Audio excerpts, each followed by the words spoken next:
Saludo país, se inicia la semana, hoy es 9 de diciembre, Alejandro.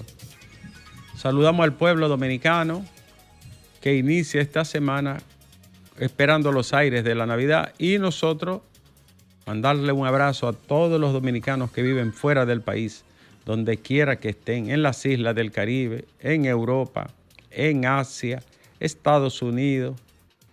En Oceanía, Alejandro, hay dominicanos. Allá en Australia, donde quiera están los dominicanos. Muchísimas gracias por acompañarnos en esta cita vespertina del sol del país. Nuestras redes de estaciones que abarcan toda la geografía nacional a través de la radio tradicional y las ondas hercianas. Y también nuestras plataformas y redes que interconectan a través del interfax de las redes, Alejandro, todos y cada uno de los sitios que componen RCC Media a nivel global. Nuestro canal de YouTube Sol FM, que cada día crece más, a Dios la gracia y a la dispensa de todos ustedes. Instagram, que también se fortalece, Alejandro, con una activa y muy diligente actividad noticiosa. X, antiguo Twitter, y también Facebook, Alejandro. Nuestra televisora tradicional, Telefuturo. ¿Qué señales ni señales? Telefuturo, canal 23. En la televisión que este año viene, Alejandro, con una programación. Te adelanto, ya hay un programa. ¿Sabes quién lo va a producir? Se va a llamar Sálvese quien pueda, con John Berry y Ricardo Nieves. Uy, él me dijo que él me paga a mí el doble si ese programa se da. Yo le dije sin romper mesa, nada más nosotros. Sálvese quien pueda. Sí, póngale tachuela a la mesa. Nuestra programación especial y ahora nuestro relanzamiento de la red y la plataforma de toda RCC Media, Alejandro. Nuestra página web, ahí está la bruja, haciendo malabares y magia. La brillante adquisición de la enhiesta y incólume, genial, Rosa Encarnación, palo de RCC Media, ¿no es así? Claro que sí. Palo, claro. Palo de RCC Media. Mi compañera de trabajo, mi hermana menor, a quien tanto aprecio, ha hecho una revolución, Alejandro. Así es. Y todo este contenido noticioso, agregamos a él los comentarios y los análisis de nuestro staff, formidable equipo compuesto por veteranos y jóvenes que le llevan a ustedes las informaciones de mayor interés del pueblo dominicano. Gracias reiteradas por acompañarnos en este lunes 9, que iniciamos la semana laboral. Y en espera de mis vacaciones y de la cuestión aquella, ¿tú sabes cuál es? La visita. Los Cherokee. Pero la visita no se siente. No, aquí es que se va a sentir. Pero no se siente. Lo de aquí es, ¿tú sabes qué? Dígalo. Lo de aquí es un tifón. ¿Es un tifón? Un tifón. Ajá. Hasta el Pío Ganso. Es un tifón lo que viene. Bueno, señores, tenemos varias noticias. Yo quería, antes de entrar en las noticias nacionales, hablar de este suceso extraordinario, ¿no? Y además, para mucha gente inesperado y para otros incertidumbre y preocupación.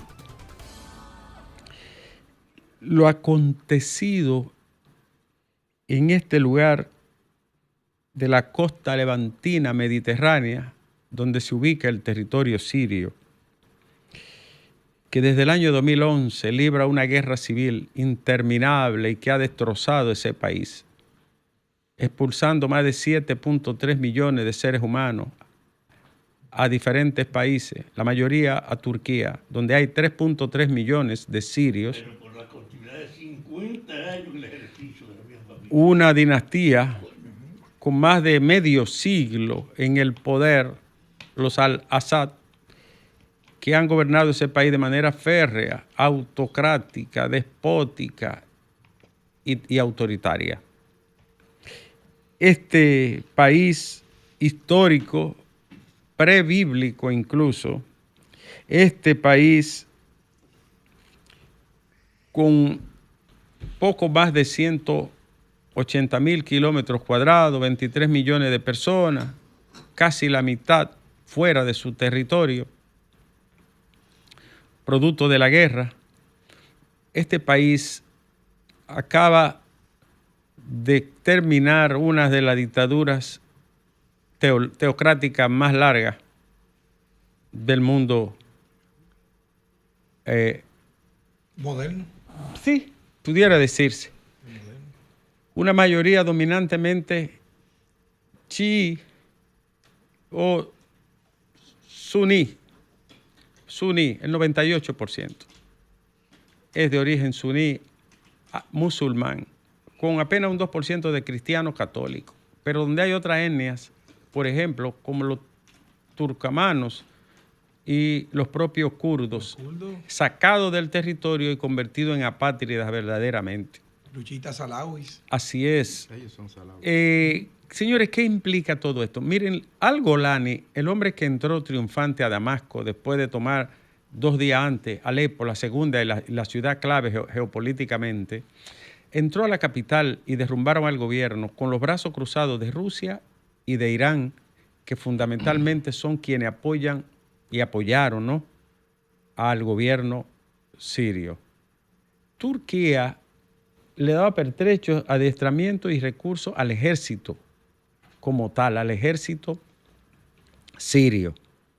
Por ende, los brazos cruzados, la caída de brazos del ejército está muy relacionado con la incursión de Turquía y también con la decisión de Irán y de Rusia, ambos con problemas y conflictos que resolver, como se sabe, de no intervenir y dejar que tumbaran el gobierno. El gobierno estaba sostenido, y estos 11 años de guerra han sido sostenidos por el respaldo de Rusia con una base militar allí y también Irán con otra base militar al sur, y por el apoyo de Turquía, que de manera solapada ha mantenido el gobierno con el apoyo al ejército. Pero ¿qué todo esto apunta? Muy complejo, porque el señor al-Golani es miembro de Al-Qaeda y del yidaísmo, y está en la lista de los terroristas más importantes que el mundo occidental, Europa y Estados Unidos certifican como terroristas. Pero ahora el hombre cambia y se convierte en líder y en conductor de la nación. Y negocia incluso con una parte del ejército sirio y con una parte del gobierno, de la administración de al-Bashar. Fíjense cómo todo se cruza aquí para culminar con la salida negociada de la familia, porque fue negociada. La salida negociada de la familia a Rusia. La irrupción de los rebeldes que entran a Alepo, a Hamá y a Damasco, la capital. Sin sangre. Sí, porque fue lo menos cruenta posible, una guerra que tenía 11 años. Es que fue negociada con los rusos. Los rusos fueron los que... Fue una negociación. Sí. Ahora, yo no creo que sea negociar con los rusos. Sí, ¿Cómo los rusos van a querer perder su enclave ahí? Su base que tira hacia Medio Oriente y hacia África. No, lo que pasa es que la guerra con Ucrania es una situación. No, es que no es negociado. Pero, lo que pasa es que Turquía ejerce su poder. Pero negociaron por su base. Sí. Bueno, ellos pueden negociar la base. Turquía. Sin la participación de Rusia eso no sale así. Es que no, naturalmente, son las tres fuerzas. También Irán tiene que haber participado. Y Estados Unidos. Y Estados Unidos también, que había apoyado una parte de los rebeldes y que creó una fuerza irregular que luego se convirtió en un grupo extremista. Porque el Nasra y Al Qaeda son grupos extremistas que fueron estimulados y en principio sostenidos por Europa y Estados Unidos. Ahora, pero Siria no aguantaba otra demolición. No, por Dios. No la aguantaba. Pero eso fue lo que pensaron. No. Aunque en la guerra no hay razón, porque la guerra es la solución de lo que no tiene solución, diría Ortega y Gasset. Y también la guerra es la fase final de la razón. O la paz del futuro. Sí, bueno, depende. Es la fase final de la razón. Pero es muy probable. La política llevada a otros medios. La política lleva a otros medios, dijo, ¿verdad? El gran Clausewitz. Ahora, yo sí sé una cosa, como dice Gramsci, ese país no aguantaba una bala más.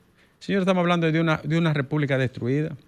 Tiene casi la mitad de su territorio 10 años demolido. Destruido. Lo que pasa es que los medios occidentales no han revelado, nunca lo revelaron, la demolición y la muerte civiles. 17 millones de habitantes y 11 millones de refugiados. Es una cosa... de los cuales 6 están en Turquía y 5 se movieron adentro. Aprovechó Israel y se metió también. Lo que pasa, doctor, pero no invadía, a cuidarse. El régimen de Arasaf era ya un gigante con pies de barro. Claro. Porque recuerde que los rusos le salvaron la vida en el 2014 y el Hezbollah le salvó la vida en el 2011 cuando la primavera árabe. Ahora, ¿qué pasa? Hezbollah está ahora mismo bajo fuego cruzado con Israel. Y Rusia, el grupo Wagner, que era el que le apoyaba también, está en Ucrania y defendiendo los puntos en el Donbass. Todas esas coyunturas se dan para que ocurra el fenómeno. Todo se combina. Señores, adivine quién celebró. La deuda que tiene Siria con Irán no se paga en 1000 años. Adivine quién celebró ayer. O Bibi. Benjamín Netanyahu estaba en los altos del Golán, que fue la zona en conflicto que es la zona de la guerra de los 6 días. ¿Y cómo? Ahora ellos abandonaron. Porque recuerda que estaba el ejército se dio, al ejército abandonar. Digo, todos nosotros que hay una guerra y entonces esto lo ocupan. Naturalmente corresponde a Siria y deberá devolver a Siria, a menos que no sea. Vaya. Ya Netanyahu dijo que otras veces, eso es de ellos de nuevo. No, doctor, otras veces ha pasado. Con la guerra con Egipto pasó y la guerra de Yom Kippur también. No quiero cada vez que Israel toma un territorio, ya no lo No, pero quiero decir que ahí no hubo acuerdo. Aquella vez, no, ahora sí hay un acuerdo de que lo tenían compartido. Ahora, ese país está en un limbo tan grande. ¿Cómo gobernarán? ¿Con la ley Sharia, con la ley islámica? Bueno. ¿O será un gobierno democrático, civil, democracia tipo occidental, tipo Jordania? ¿Quién prevalecerá? ¿Será una guerra contra grupos religiosos? Ya empezaron a hablar en contra de los chiitas. Sí, pero ellos se van a moderar, porque ellos que atacaron los chiitas, comenzando por comenzando por el grupo que acaba de obtener el poder, hace unos años ellos atacaron a esas minorías. Pero ahora, luego del cambio del 2016, ellos alejarse de Al Qaeda, ya lo que están diciendo es que son grupos moderados y que es un abuso estar dentro de la lista de terroristas de la Unión Europea. Sin embargo, dijeron improperio contra los chiitas, que era oigan esto, la dinastía Al-Bashar era chiita, sí, pero el país es 96% suní. Pero los improperios no son realmente por la raza, sino más bien porque recuerde que los chiitas, al ser minoría y prácticamente abusar por completo de una población mayormente suníes, inclusive también con los kurdos, entonces le da una condición de abuso a esa. Siendo los menos, se comportaban como los más. Doctor, fíjese cómo pasaba lo mismo, por ejemplo, en Irak. Pero pasó lo mismo que Afganistán. El presidente salió, las fuerzas regulares salieron corriendo. Como pasaba lo mismo en Irak, por ejemplo, que Saddam era sunita y en Irak eran la mayoría es chiita. Exactamente. Entonces, ¿cómo? Aquí es lo mismo por al revés, pero ¿cómo minorías religiosas pueden ser capaces de oprimir y de imponerse militar y políticamente a mayorías? Bueno, pasó en África con los hutus y los tutsis. Y donde no pasó, que lograron 50 años de equilibrio, fue en el Líbano, hasta que los extremistas que estaban fuera de ese país dijeron, no, esto hay que explotarlo. Bueno, o en el caso de Sudáfrica, que 25 millones de blancos, de negros, eran gobernados por 4 millones de blancos. Sí, también pasó. ¿Sabes quién le habló él? A los grupos omeyas, que es una minoría de minoría dentro del Islam. Entonces vamos a esperar. Pero está muy incierto, doctor. La verdad es que es muy incierto porque la forma triangulada en que se dio la no intervención de Rusia, la participación de Estados Unidos, que participó de manera directa en este proceso. Irán, que no movió una vejiga. Irán, que no se movió. Turquía, que permitió que desmovilizaran la parte pero sureste. Que hay dos grandes bloques insurgentes. Lo que pasa es que estamos hablando del que ocupó la capital, pero el país está partido en dos. Si esa gente no se sientan en una mesa. El ejército. Si no se sientan en una mesa, la guerra continúa. Lo que pasa es que el ejército nacional sirio, que está, que está en la parte alta de Siria, que hace frontera con Turquía, esos son pro Turquía. Entonces está el grupo HTS, ¿verdad? Que fue el que tomó el poder. Entonces ellos se pusieron de acuerdo ambos y porque también recuerden que ahí mismo en esa misma zona está el tema de los kurdos. Entonces el Frente Nacional de Liberación errante, que eso no continuó peleando con los kurdos. Entonces Turquía es que ha intermediado para que eso siga ocurriendo. Increíble. Si le digo a ustedes que todo esto lo creó un acuerdo que hicieron las potencias. El de Francia, el que se hizo en Francia. Todas las potencias europeas. Ustedes no lo creerán. Todo esto lo hicieron las potencias colonialistas después de terminar la Primera Guerra Mundial. Ni siquiera la potencia. Dos tipos con un mapa y una regla. Sí, dibujando y dibujaron y trazaron. Es el acuerdo de Sykes-Picot. Así es. Y 1919, creo. Por cierto, Francia se quedó con Siria, fue. El mandato. Sí, naturalmente. Sí. Y luego vino entonces la caída, al perder el Imperio Otomano, que se alió con las fuerzas que fueron derrotadas en la Primera Guerra Mundial, apareció Kemal Atatürk, que es el padre de la patria turca, y dice, no, llegaron unos acuerdos de repartirle a Turquía. Fíjate, Turquía tiene que tener un territorio de 700.000 kilómetros cuadrados. Y era un acuerdo de repartirlo supuestamente, una parte para Chipre, una parte para Grecia, una parte para el Medio Oriente, la media luna, ¿no? La media luna fértil, como le llaman. Y cuando Kemal Atatürk llegó a Turquía, dijo, aquí no hay ningún acuerdo. Dijo una palabra muy fea en turco. En turco. Adiós, San Antonio, en la Dominicana. Y dijo, Turquía se queda íntegra como está y desconoció los acuerdos. Claro. Y por eso es que se produce, los armenios reclaman y se produce el genocidio armenio, que eso nunca se sabrá cuántos fueron, que lo explotaron de una manera que nadie habla de eso. En Turquía no se puede hablar de eso. No se puede. En cárcel se habla de eso en Turquía. Pero fue un genocidio contra los armenios de millones de vidas destruidas. Y la ocupación de Azerbaiyán. Lo sacaron del territorio. ¿Sabes cuándo lo sacaron? En un invierno. Un invierno en un desierto. A caminar en un invierno. Ya tú sabes lo que significa. Eso fue una muerte masiva, una marabunta, le llaman a ese tipo de muerte. Bueno, señores, así empezamos el Sol de la Tarde con esta mirada a la complicada situación del ajedrez geopolítico del Medio Oriente, los últimos acontecimientos después de la caída de al-Bashar en Siria y qué le espera a ese lado del mundo siempre incendiario y sumamente complejo y difícil de manejar, Alejandro.